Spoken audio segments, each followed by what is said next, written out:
Shalom,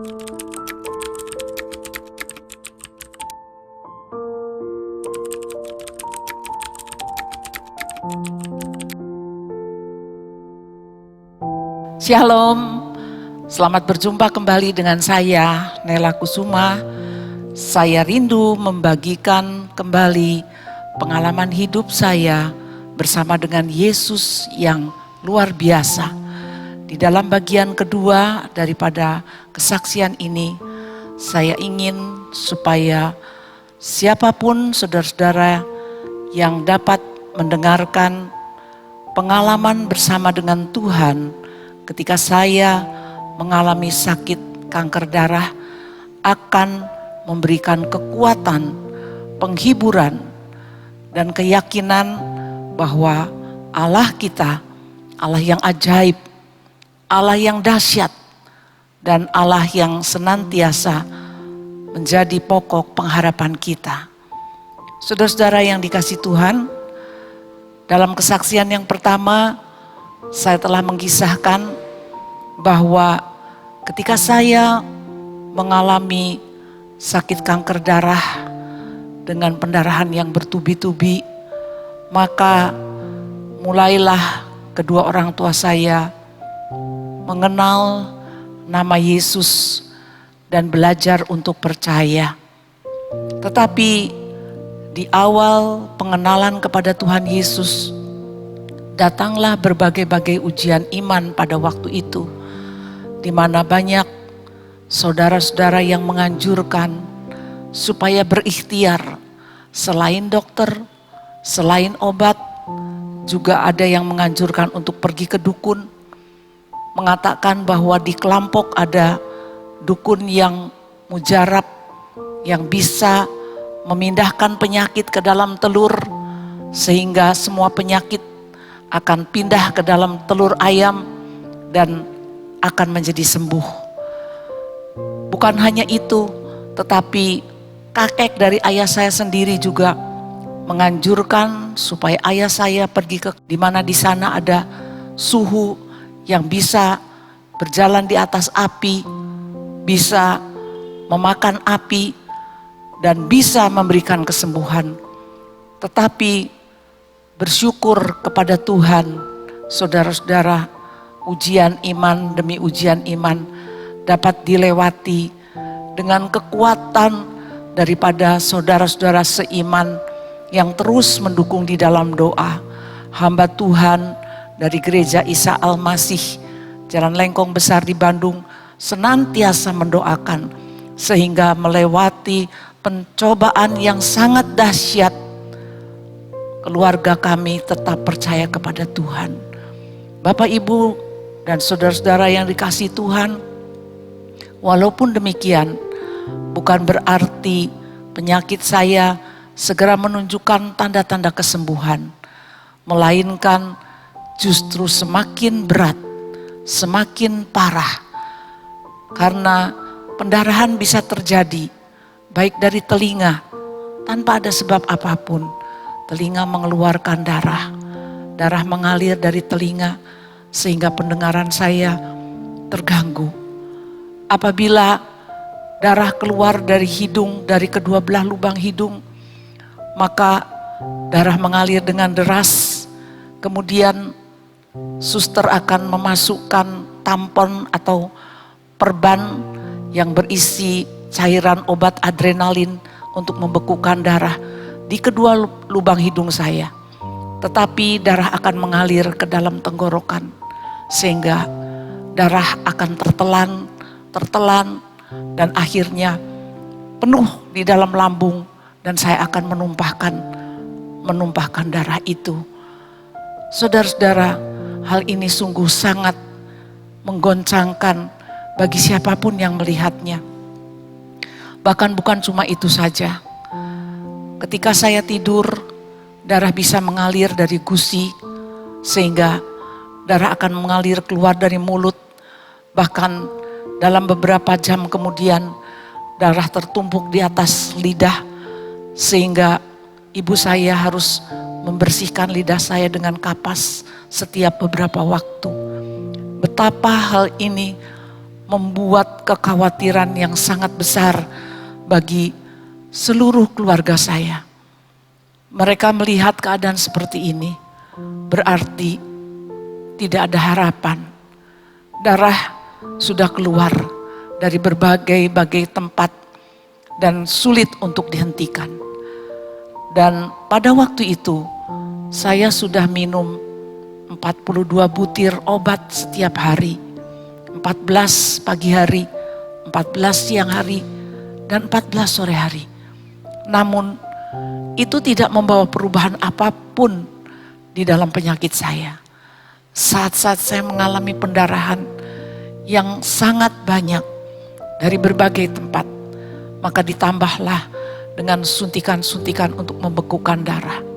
Satu hari saya bisa mendapatkan 6 suntikan untuk segera membekukan darah itu.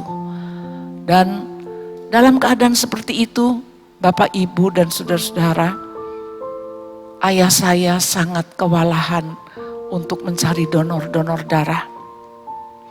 Semua karyawan di perusahaan ayah saya satu persatu sudah menjadi donor bagi saya.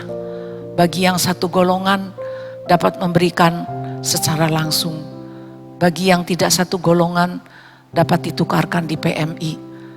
Dan pada saat itu, apabila benar-benar kehabisan donor, maka ayah saya bisa membeli dari donor yang tidak resmi karena kebutuhan yang sangat mendesak. Sehingga pada suatu saat pendonor itu ternyata pernah terjangkit malaria dan akhirnya benih penyakit malaria itu tertular kepada saya.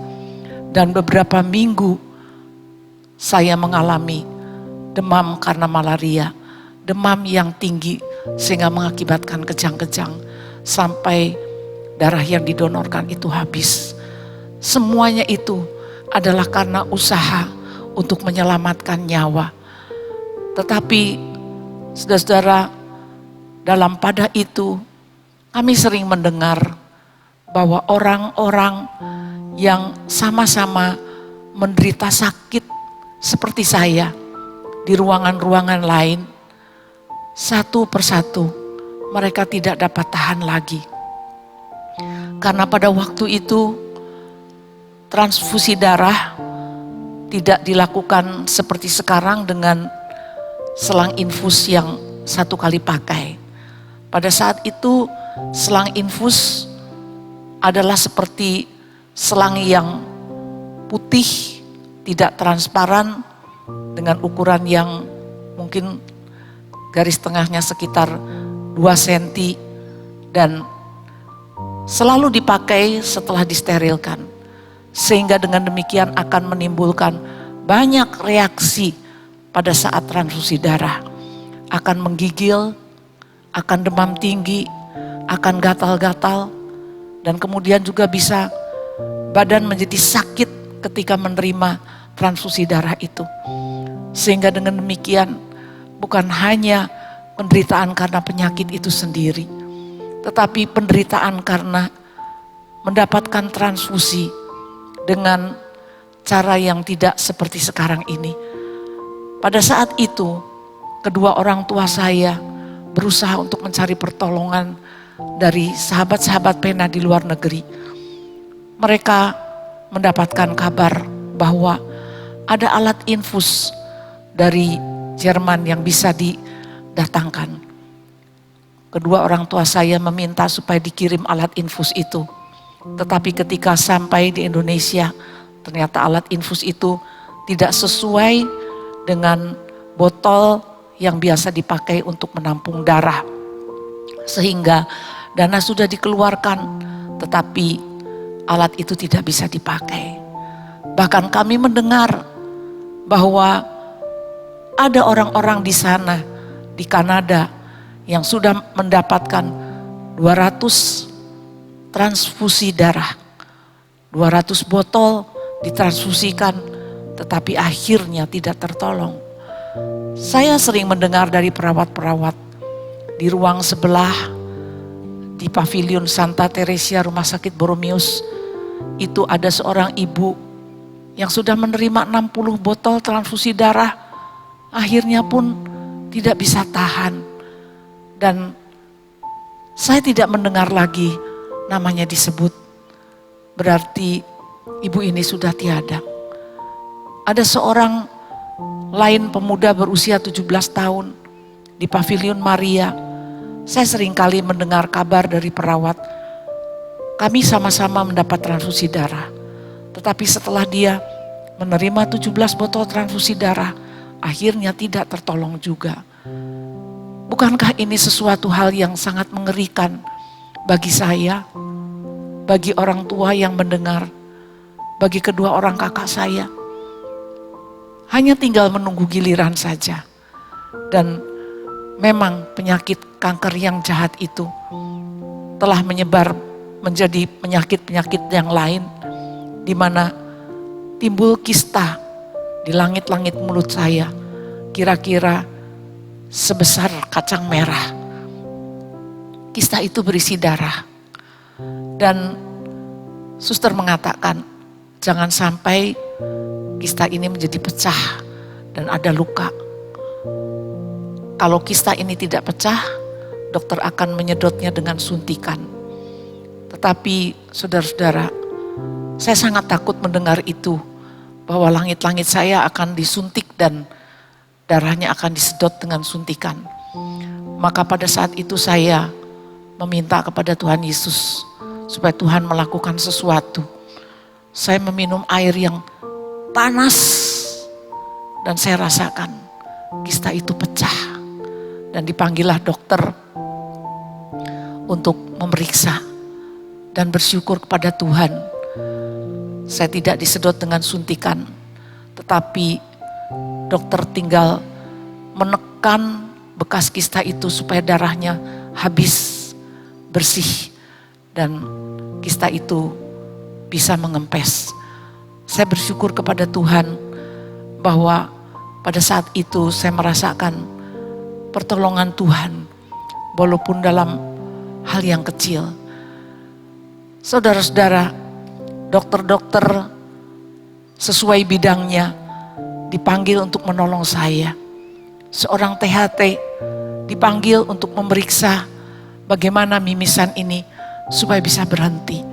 Akhirnya dia berpendapat bahwa selaput hidung saya ini terlalu tipis dan mudah pecah, sehingga pembuluh darahnya putus dan mengeluarkan darah yang tidak bisa berhenti. Karena itu dia mempunyai satu solusi supaya hidung saya ini dibakar. Itu solusi dari dokter THT. Dan pada suatu hari dilakukanlah seperti itu. Saya dibawa ke kamar operasi supaya kedua belah dinding lubang hidung saya ini dibakar, sehingga akhirnya meninggalkan luka mengering. Kemudian ketika luka itu sembuh, diharapkan dinding lubang hidung saya menjadi tebal. Tetapi saudara-saudara, cara ini pun tidak berhasil.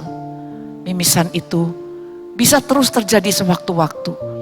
Ketika saya batuk, ketika saya bersin, akan terjadi lagi seperti itu. Sehingga ini menimbulkan trauma bagi saya ketika saya melihat darah mulai keluar lagi dan saya harus meneguk darah terus setiap saat, sehingga saya merasakan telinga saya tidak bisa mendengar lagi oleh karena antara hidung, tenggorokan, mulut itu berhubungan, sehingga itu sangat mengganggu. Saudara-saudara, sungguh keadaan saya bukan menjadi membaik, tetapi semakin lama semakin parah, dan dampaknya seolah-olah tidak ada harapan. Disitulah Tuhan memperlihatkan bagaimana seorang manusia betul-betul tidak berdaya. Sekalipun pada waktu itu beberapa ahli dokter yang merawat saya, menangani saya, sudah dipanggil menjadi satu tim. Tetapi mereka sama-sama di dalam keadaan yang tidak bisa memberikan jawaban yang pasti. Oleh karena itu, membuat seluruh keluarga semakin bertekun, semakin memperkuat kepercayaan. Persekutuan doa demi persekutuan doa di Bandung terbeban untuk mendoakan saya. Dan mereka berdoa dan berdoa, bahkan berpuasa. Dan Tuhan menyatakan bahwa bagi Tuhan tidak ada yang sulit, tetapi membuat orang untuk bertekuk lutut, percaya dan berserah penuh kepada Tuhan. Itu adalah suatu waktu dan proses untuk membentuk manusia yang sombong, yang angkuh, yang mengeraskan hati untuk datang kepada Tuhan. Seringkali manusia mengandalkan kemampuan, kekayaan, keahlian. Tetapi dalam situasi yang seperti itu, sungguh semua tidak ada artinya. Ada uang untuk membeli obat, tidak ada obat yang dapat menyembuhkan. Ada kemampuan untuk membeli alat, untuk membayar dokter, tetapi dokter pun sampai kepada keterbatasan. Sehingga dengan keadaan yang seperti ini, seluruh keluarga kami menyerahkan diri, percaya kepada Tuhan dan berserah. Sehingga seluruh keluarga kami bersama-sama dibaptiskan pada waktu itu. Sekalipun tubuh saya dalam keadaan yang sangat lemah, saya digotong di atas sebuah kursi untuk ikut bersama-sama dibaptiskan. Saya diusung dengan kursi dan dibawa ke gereja. Kemudian kami, ayah, ibu, kakak perempuan, kakak laki-laki, dan saya dibaptiskan bersama-sama di Gereja Isa Al-Masih di Bandung. Kami benar-benar mau percaya hanya kepada Tuhan Yesus dan biarkan Tuhan Yesus sendiri yang menyatakan kehendaknya. Apapun yang Dia kehendaki, itu adalah yang terbaik. Karena Dia telah merencanakan sesuatu yang lebih indah dari apa yang dapat kita pikirkan. Kalau pada hari itu kita hanya melihat keadaan yang kritis, keadaan yang parah, tidak melihat secercah harapan pun, tetapi kami hanya mau meletakkan iman kami kepada Tuhan Yesus. Kami tidak tahu lagi apa yang harus dilakukan. Para dokter hanya mengatakan berdoa dan berdoa, kami berusaha. Bapak, Ibu, dan saudara-saudara, Tuhan dapat menghajar orang yang dikasihinya. Tuhan menyesah orang yang diterimanya. Supaya kita lebih mengenal lagi bahwa dalam keadaan yang separah seperti itu, sehingga darah keluar melebihi daripada darah yang masuk.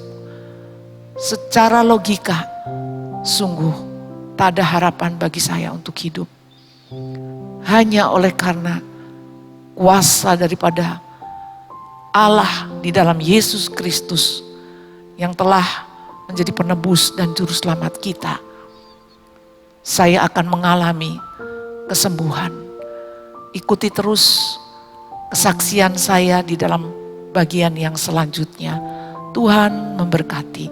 Shalom. Kuatkan hati Anda semua saat Anda mengalami keadaan yang paling kritis sekalipun. Seolah-olah maut itu sudah diambang pintu. Tetapi haraplah kepada Tuhan yang memiliki hidup. Tuhan Yesus Kristus yang bangkit. Tuhan Yesus yang sudah menebus kita dengan segala luka-luka, dengan segala bilur-bilurnya. Pada Dia ada pengharapan yang pasti. Amin. Sampai berjumpa di bagian yang selanjutnya.